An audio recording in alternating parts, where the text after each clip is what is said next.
জনপ্ৰিয় cabinet minister Ashok Singhal ডাঙৰীয়ালৈ অশেষ ধন্যবাদ থাকিল।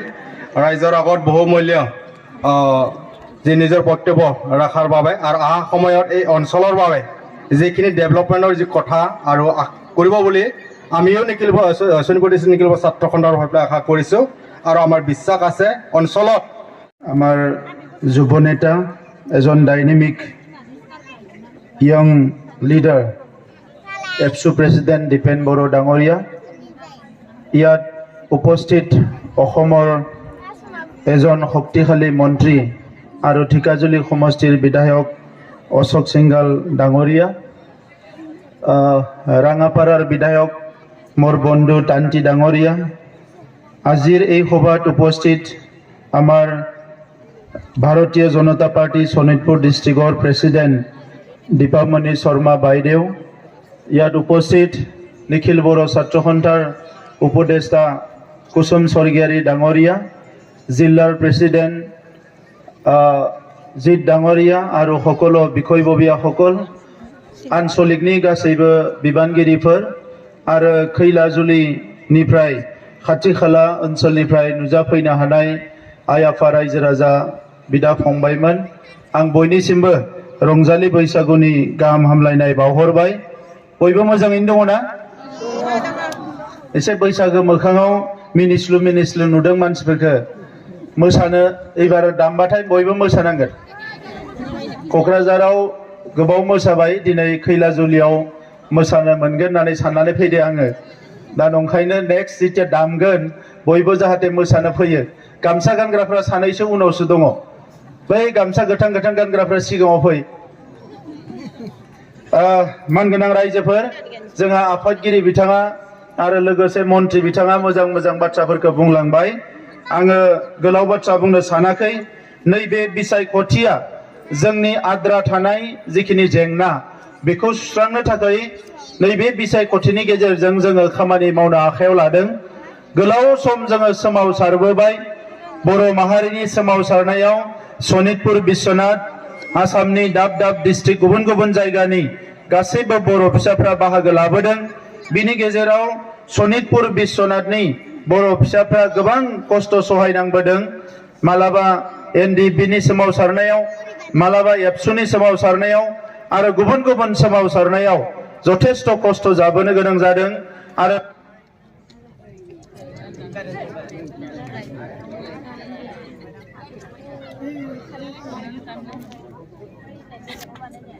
मालाबा पुलिसफोरजों बुजादों, सोरबा जेल जानांदों। गोबां जेंनाफोरखौ बे शोणितपुर जिल्लानि रायजो राजाफ्राबो भुगिबोनो गोनां जादों। आरो थांनाय 15-20 बोसोराव बे शोणितपुर जिल्लायाव आङो खनले फैदों। जेब्ला बे बाटासिफोरथिंजाय, बे खैलाजुलिथिंजाय गुबुन ओनसोलफ्राव बायदिसिना थासारि जादोंमोन, बे समाव आं फैदों। भिमाजुलियाव जेला गोबां थासारि जादोंमोन, बै समावबो फैदों।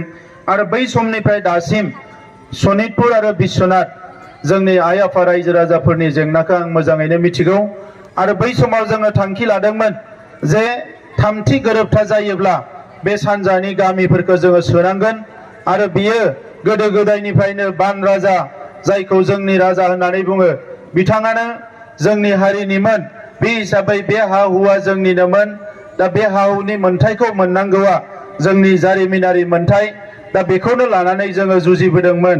आरो दिनै मानगोनां रायजो राजा नोंथांमोन, बर'नि आफादफोरनि नाजानायजों, नोंथांमोननि माखासे मेंनो रोङै जुजिनायजों दिनै जोङो बे गामिफोरखौ जोंनि बड'लेण्डआव सोनायनि थाखाय मोनसे मोजां थासारि फैबाय। नाथाय कभिड जानायलाय, कर'ना जानायलाय खामानि मावनाया एसे स्ल' जादों। थेवबो दायो 40सो गामि सोबाय, 19 गामिखौ थाबैनो सोगोन। बिनि उनाव साहा फारसे जि समाव बर' गामिफ्रा फरेस्ट राइटखौ मोनाखैमोन, बै समाव बे ओनसोलाव मानसि गैयै होननानैसो सरकारा मिथिगौमोन। दा बेनिखायनो थाबैनो बे गामिफोरखौ फरेस्ट राइटखौ होजोबनानै, हानि मोन्थायखौ होजोबनानै बे गामिफोरखौ सोसननायनि थाखाय जोङो थांखि लागासिनो दङ। दा बेवहाय आङो बयखौबो खावलायो, मन्त्रि अशोक सिंघल बिथांखौ जोङो साबायखर बावनांगोन। गिबि 5 बोसोर एमएलए जानाय समाव बिथाङाबो बारा खामानि मावनो स्कोप मोनाखैमोन। नाथाय जेला बिथाङा मन्त्रि जायो, दिनै जोंनि हा हुखौ होनो थाखाय माखासे अफिसारफ्रा नागिरा माखासे सिङाव माखासे जोंनि हेंथा सानग्रा मानसिफोर थायो बिथांमोना होनो नागिरा नाथाय बिथाङा जोंनि पेपार्सफोरखौ जोंनि लेखाफोरखौ नागिरबाय थानायफोरखौ बिथाङा गोख्रोङै मोनसे थांखि लानानै दिनै दुलाराय बर' फरायसा आफाद आरो दिनै अशोक सिंघाल जों बयबो जों नाजानानै दिनै बेवहाय सनितपुर जिल्लायाव 3137 गामि नखरा अलरेडि हानि मोनथायखौ मोनबाय आरो बिश्वनाथ जिल्लायाव 9119 फेमिलिया दिनै हानि मोनथायखौ मोनबाय दा बिनि थाखायनो आं खावलायगोन दिनै एबसुनि आफादगिरि दिपेन बर' बिथां दङ आरो मन्त्रि अशोक सिंघाल बिथां दङ बिथांमोन सानैनि थाखायबो नोंथांमोना खेबसे गोबारै आखाइ खबनानै बिथांमोनखौ साबायखर बावनांगोन दा मानगोनां रायजोफोर दिनैनि समाव मोनसे मोजां थासारि फैबाय बिपिएफआ मोनसे समाव फैनानै बेवहाय एमएलए गेलेफैदोंमोन धिकाजुलियाव बिथांमोना साथाम मन्त्रि दङमोन एखमबा फैनानै बा हाखौ सुनो फैयो ड्रन लाना फैयो माना फैयो रायजो राजानिफ्राय फैसा खांनानै लाङो साफा सानै दालाल हगारनानै थाङो बिसोरो रायजो राजानिफ्राय फैसा खांनो नाजायो जे जों हा होगोन नाथाय बिथांमोना बै समाव बिगासेबो हा होनो हालाङाखिसै जोंनि समाव दायो 19252 मानसिया दिनै खेबसेयावनो हानि मोनथायखौ मोननो हाबाय दा बाकिखिनि हानि मोनथायखौबो मोननो थाखाय जोङो नारा नाथा नाजागासिनो दङ दा आं खोनानो मोनदों सोरबा देउरिखौ बिथांमोना नांगोलनि सावगारियाव माने भट होनो थाखाय बिजाथि खालामदो होननानै दा मानगोनां रायजो राजा नोंथांमोन जि समाव गावसोरा सरकार दङमोन जि समाव मन्त्रि दङमोन जि समाव बिथांमोना गोबां गोहो दङमोन बै समाव बिगासेबो हा बानायनानै होलांनो हादिया बै समाव इलेक्सन गेलेनानै देरहादिया दा दिनै बिजेपिजों लोगो जानानै बिजेपिखौ मदद होनानै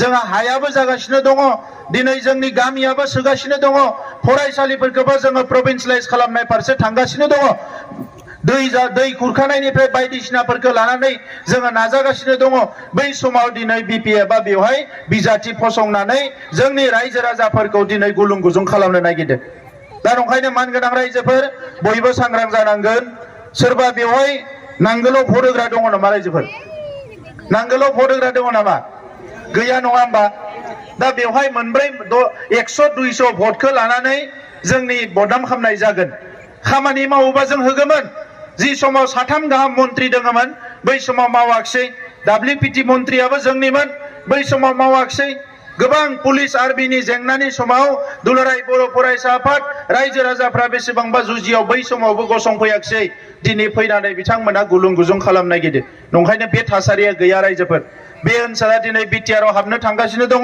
गासैबो गामिया बे ओनसोलनि जौगानायनि खामानिखौ जों बयबो खौसेयै मावगोन दा बे बिथिङाव जों बयबो गोसो होनांगोन आं बावैसो फैदोंमोन बाटासिपुराव बेवहाय जि बरायनाय हाबाफारि बेवहाय गासै 13 फरायसालियाव बैयावनो आङो बुंदों गिबियावनो 10 लाख रां होनाय जागोन आरो फरायसालिखौ क्लास खालामनो थाखाय थिक खालामग्रोनाय जागोन दा बेखौ आङो दाख्लैनो फोसावलांदों बिनि अनगायै गोबां थानसालिफोरनि एप्लिकेसन होदों बेफोरखौबो लासै लासै बानायगोन दाख्लैनो आं बुंलांखादों बेलस्रि दैनि खुरखानाय गुबुन दैनि खुरखानाय दङ बेखौबो नायनो थाखाय आङो जोंनि बिटिसिनिफ्रायनो इन्जिनियार थिनहरनो थाखाय दाख्लै थिक खालामदों बेखौ गासैखौबो नायजोबनानै दै खुरखानाय मानायफोरखौ लासै लासैनो जों बन्द खालामगोन दा जिखिनि हानि मोनथाय मोनबावनांगौ दङ बेखौ दिनै एमएलए बिथां दङ तान्ति बिथां मन्त्रि बिथां दङ जों गासैबो सावरायनानै बिसायख'थिनि उनाव एसे स्पिड लानानै थाबैनो हानि मोनथायफोरखौ जाहाथे मावफुंजोबनो हायो बिनि थाखाय खामानि मावगोन बिटिआर ओनसोलाव गोजोन फैनाय लोगो लोगोनो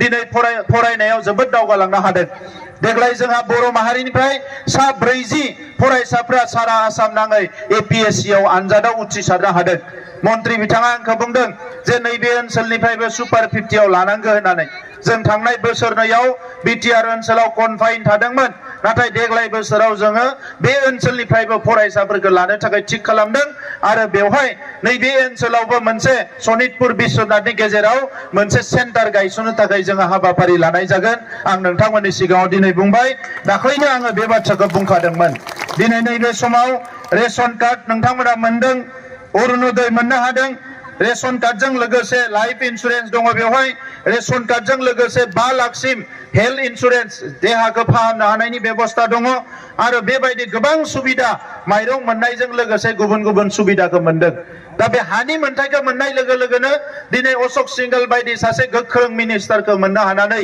जोंनि जेंनाफ्रा सुस्रांनायाव जोबोद मोजां जायो। दा नंखायनो रायजोफोर नैबे समाव जोङो गोबाव सोमावसारनानै गावनि आथिङाव गसंनो थाखाय नाजादों।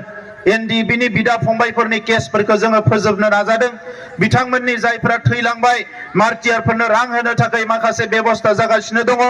बेजों लोगोसे जायफोरा जेलाव दङ बिथांमोनखौबो बरननो थाखाय जोङो नाजागासिनो दङ। मोनफ्रोमबो खामानिखौ जोङो मावलांनो थाखाय नाजागासिनो दङ।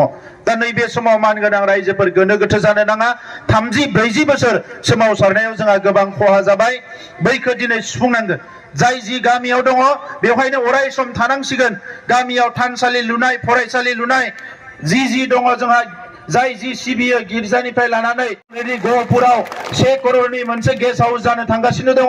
आरोबाव मोनसे सारिदुवार बे बालिपारा खाथियावनो जोंहा माखासे फंबायमोना बुंगासिनो दङ बेवहायबो 1 करोड़नि मोनसेबाव आरो गेस्ट हाउस काम अफिस बेवहायबो जों लुनो थांगासिनो दङ। जाहाथे बे ओनसोलनि रायजो राजाफ्रा क'क्राझारसिम अराय थांनो गोनां जाया।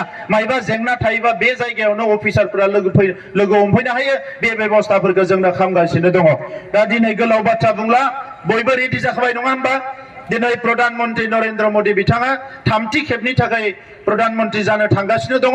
आसामनि चिफ मिनिस्टार बिथाङा आइ आफा रायजो राजानि थाखाय गोबां गोसोआ बिथाङा माने अराय सम बिथाङा माने पजिटिभ मोनसे दाजाबथायारि सिन्ता लानानै खामानि मावो। आं जेब्ला बिथांखौ बुङो लोगो लोगोनो बिथाङा डिसिनो फन हरो, मानो सनितपुरनि हाया दाबो जायाखै, मानो गामि सोसननाया जायाखै। एबसुनि आफादगिरिजों रायलायहरो जे बिथाङा जोबोद पजिटिभ। दा नंखायनो बे समावनो जोंनि खामानिखौ जाहाथे जों मावनानै लानो हायो। थै होनांगौ होबाय, जिउ होनांगौ होबाय, गासैखौबो होजोबबाय। दिनै हारिनि मोन्थायखौ जोङो मोननो थाखाय बयबो जाहाथे आवगायबोयो बिनि थाखाय जों खामानि मावनांगोन। दा जोंनि बिजाथिया बेवहाय रन्जित दत्त, बयबो मिथिखाबाय नङा होमबा? फामे बिबारनि सावगारियाव भट होनांगौ। उनाव नायगोन जोङो जेला बे गामि सोसननाया जाजोबगोन, गासैबो समस्तिफ्रा जाजोबगोन, गोदान समस्ति, अब्ला बे ओनसोलाव हारि हिसाबै राजखान्थि खालामनायनि बाथ्राखौ सानगोन जोङो। दिनै बे जेंनाया जोबागौमानि हारि हिसाबै हारसिंनो राजखान्थि खालामनायनि बाथ्राया फैथ'वाखै। जेला गामिया हाबजोबगोन अब्ला जोङो हरसेयावनो जोङो आफादफोरखौ दाजोबनानै जोंहा जोंनि जे राजखान्थि खालामनायनि बाथ्राखौ जों उनाव सानगोन। नाथाय दिनै बोथोरा बेबायदि नङा। आं गोलाव बाथ्रा बुंला, बयनिसिमबो साबायखर बावबाय। बयबो मोजाङैनो था, बैसागोखौ मोजाङै जादो। दा मोसानो गोसो दङना गैया रायजोफोर? दङ? सिगाङाव फैदो, इसोर दामगोन दायो। मोजाङै दामदे, मोसानो मोजांखौ दाम। फंबाय बिनानावमोन बिसोरखौ नुनानै गोसोआव जोबोद गोजोननाय मोनदों जे जोंनि मोनसे समाव राव हारिमु थुनलाइखौ लानानै गिनो गोनां जाबायमोन। दिनै उन्दैया सिफुं दामदों, खाम दामदों। आरो दाख्लैयो 13टा जोंनि हारिनि माखासे जि माखासे ट्रेडिशनल आइटेम्सफोर GI टेगिं मोनबाय खनसेयावनो। एकेलगे 13টা আমাৰ কালচাৰেল আইটেম GI টেগিং কৰিলো আৰু 8টা হ'বলৈ গৈ আছে। গতিকে সিফুং হৈ গ'ল, আমাৰ সেৰজা হৈ গ'ল, খাম হৈ গ'ল, আৰণ্যাই আহি আছে, দখনা হৈ গ'ল, গামছা হৈ গ'ল, এইবিলাক সব হৈ গ'ল। दा नंखायनो बे रंजानायावबो रायजो राजाफ्रा जाहाथे मोसायो। आङो दसे सम मोसानानै जों बिदाय लागोन। खालि बिसायख'थियाव आरो गोदानै बुंनांला, मोनसेबो भटआ जाहाथे गुबुनाव थाङा। एबार जोङो चिफ मिनिस्टार हिमन्त बिश्व शर्मा बिथांनो बुंनो हानांगोन जे नैबे रायजो राजाफ्रा नोंथांनो 100% भट होदों आरो बिनि हानि जेंना, फरायसालिनि जेंना, गासै जेंनाखौ नोंथाङा सुस्रांनानै होनांगौ। बे बाथ्राखौ जाहाथे बुंनो हायो, बे खोथाखौ जाहाथे नोंथाङा गोसोआव लाखियो। बयनिसिमबो साबायखर बावबाय। जय बर' हारिनि, जय बर' हारिनि, जय बर' हारिनि। गोजोन्थों। बे समाव बिटिआरनि चिफ प्रमद बसार बिथाङा जोंनि ओनसोलनि डेभेलपमेन्टनि खोथा गासै बाथ्राफोरखौ बुंबाय। बे समाव आङो खावलायगोन जोंनि गेजेराव माखासे मेम'रेन्डाम आरो बरायनाय जे हाबाफारि दङ। मोसानायनि सिगां एसे आङो धैर्य हमनो होदों। सार बिथांमोनखौ आं गाहाय सारखौ बरायनो थाखाय जोंनिफ्राय लिस्ट हरदों। बयबो रायजो राजाखौ सिरियालै आब्रुथियै बरायनो फार्स्टआव आं खावलायगोन ढेकियाजुलि नर्थ मण्डल BJP निफ्राय मानगोनां प्रमद बर' सार आरो अशोक सिंह सारखौ बरायफिननो थाखाय खावलायबाय। थाबैनो ढेकियाजुलि नर्थ मण्डलनिफ्राय बरायगोन, बरायफिननो थाखाय खावलायदों। थुरिबारि दावगासार LP स्कुलनिफ्राय बरायनो खावलायदों। फिसालो SMC निफ्राय फाख्रिगुरि रंजालि क्लाबनिफ्राय बराय। जोंहा मानगोनां दिपेन बर' सार दङ। Mangkana Praman Boro Sawaro Asok Singhal Sar Bidan Gubernur Nangau Dengsinari kami apat Aram Mondir apat Gaujengbil Bitamana Boro Idon Mangkana Fagiri Dipen Boro Pramod Boro ada Asok Singhal Sar ko Main Nausal Hab Group Ruski Lazuli Bitamana Gubernur ada kau lebai Jangman Mohila Sonal Group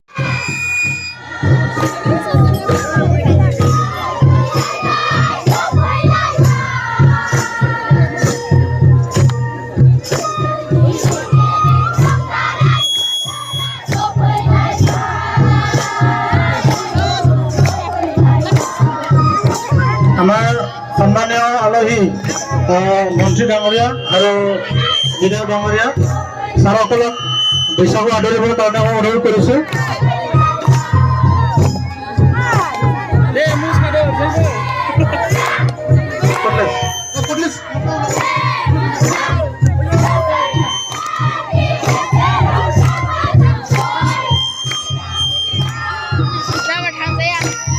জয় বৈশাগুনে জয় বৈশাগুনে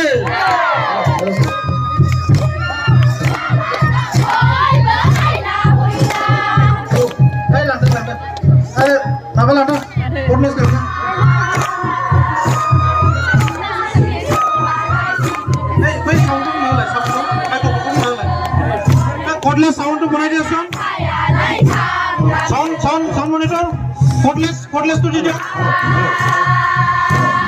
কৰ্ডলেছটো বনাই দিয়ক